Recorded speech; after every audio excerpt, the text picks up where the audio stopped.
Hello and welcome to my review of the brand new Captain in Phobos armour from the Shadowspear box set. The only way to get him at the moment is through the box set, and the set is £105, so it's quite pricey, but typically these Primaris characters, you know they're going to cost £22.50 or at least £20 when they ship separately. It might be a good investment to get these in the set combined. What I'll do is I'll talk about the model, how easy it was to build, the detail, go through some size comparisons, and then explain all of the rules found in the mini codex of the Vanguard Space Marines, which you receive in the Shadowspear box set. So the model itself, wow, was this complex? It was way more complex than it needed to be. The other Primaris Space Marines in the set were way easier to build this. It was fun to build, but at the same time unnecessary that they'd broken him up in loads of these big sections. There's a big section here that connects to the pistol holder. There's another one here that connects to his shoulder guard, and one here. His cloak was in one piece as well. It was more complex than it needed to be. It really was. Very tricky model to get right, but I do like the model. I think he's got a lot of detail, a lot going on. You know, he's got this antenna kind of transmitter thing coming out of the side of his head there. He's got the small shoulder pauldron that all these Vanguard, all the Phobos armour Marines have. He's got his helmet there strapped on. He's got this big combat blade. He's even got this little servo skull. He's got this decent weapon here called the master-crafted Instigator bolt carbine. So it's an Instigator bolt carbine. I do like the weapons in this set. He's also got a pistol there as well. And he's got a really big, long sort of cape and a few other things on his power plant. I'm not a huge fan of the Phobos armour at all. I'm not a huge fan of the Reavers. I would have much preferred the Inceptor armour or the Aggressor armour, or even, dare I say it, the Gravis armour. I'm not a huge fan of this Phobos armour. But anyway, so yeah, a bit tricky of a model to put together, but he does look pretty cool once you've worked that out. Let me just show you some size comparisons. So firstly, I'll just compare him to the, the main HQ of the Chaos force, the Legion force in the set, which is the Master of Possession. The Master of Possession does dwarf him, even though he's a Primaris. They're on the same size base, but the designers have designed the Master of Possession to be leaping up, so it gives him a sense of urgency and movement, which means he definitely is, you know, gives more of a presence on the battlefield than this Captain, which is fine, you know, but size-wise, the Master of Possession is a fair bit taller, as you can see. Compared to other models in the set, so we've also got the Lieutenant in here. I know this is what, the 10th or 11th Lieutenant, but the Lieutenant is similar sort of size, actually, to the Captain. They're both in like a mirrored pose with their opposite legs, you know, raised on a bit of scenery. There you go. And then you've got the Librarian in Phobos armour, who I think has more presence than the Captain. Got this awesome looking force sword, and he's just cloaked up. Really will go well with your Dark Angels force, I think, because it's a cloaked Primaris Space Marine. Comparing him to the other sort of models from a little while ago, here's a normal Space Marine from the Space Marine Hero set, just a bit taller than a normal Space Marine look, not hugely so. And then you've got a normal Intercessor, and you'd expect them to be exactly the same size, and they are pretty much. They work quite well, but the Intercessor is, I'd say, more in an upright position there. Okay, that's all the size comparisons over. What I will do now is just go through all of the rules for the Captain in Phobos armour. So you'll find him in your mini codex. He is an HQ choice and a power points cost of a 6. His match play points cost is 110. You will then need to buy all of his weapons and things. So he's got the camo cloak, which is 3 points, so that's 113.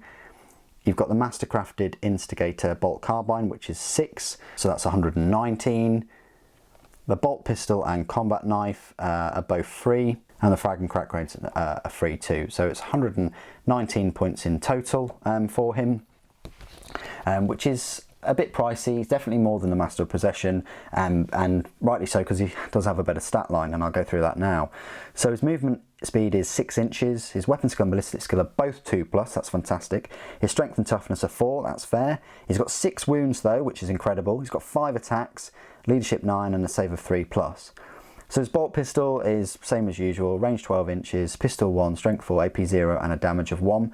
But this mastercrafted instigator bolt carbine is a range of 30 inches, it's heavy 1, it's only strength 4, but it is AP -2 and damage 2, and on top of that, the weapon can target a character even if it is not the closest enemy unit. That's brilliant. So you've got the 30-inch range, you only get that 1 shot, but you do get 2 damage on there. His combat knife is just the strength of the user and damage 1, but every time he uses it, he can make 1 additional attack with it. And the frag and crack grenades work as always. So the frag grenade is a 6-inch grenade D6, strength 3, AP 0, and damage 1. And the crack grenade is a range 6-inch grenade 1, strength 6, AP -1, and a damage of D3. His abilities, and they shall know no fear. He's got 9 halo, which gives him a 4+ invulnerable save, which is fantastic. So he's got 3+ normal and 4+ invulnerable. That makes him, and more wounds, that makes him better stat line wise than the Master of Possession. He's got rights of battle, so you can reroll hit rolls of 1 made for the friendly chapter units within 6 inches of this model. That's brilliant. So any hit rolls of a 1, they're re-rolling. Camo cloak, so you add 2 to saving throws for this model when it receives the benefit of cover instead of 1. And that's quite handy to get the cover saves, and you're adding 2 to those. Concealed position, when you set up this model during deployment, it can be set up anywhere on the battlefield that is more than 9 inches from the enemy deployment zone and any enemy models. So it's got kind of like a scout special rule there.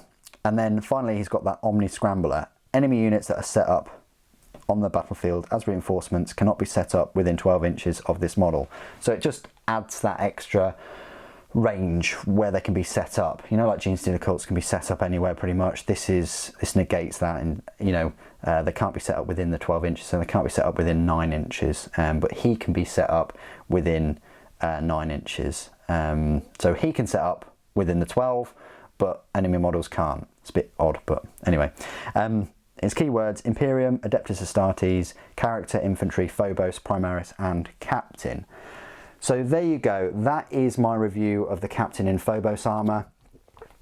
He's a decent captain. I want to compare him to your other captains in the Space Marine Codex, which I will do right now. Okay, so there are a lot of captains in the Space Marine Codex. The one that I would be comparing him to is the Primaris Captain, which is the same power points cost. It's a 6.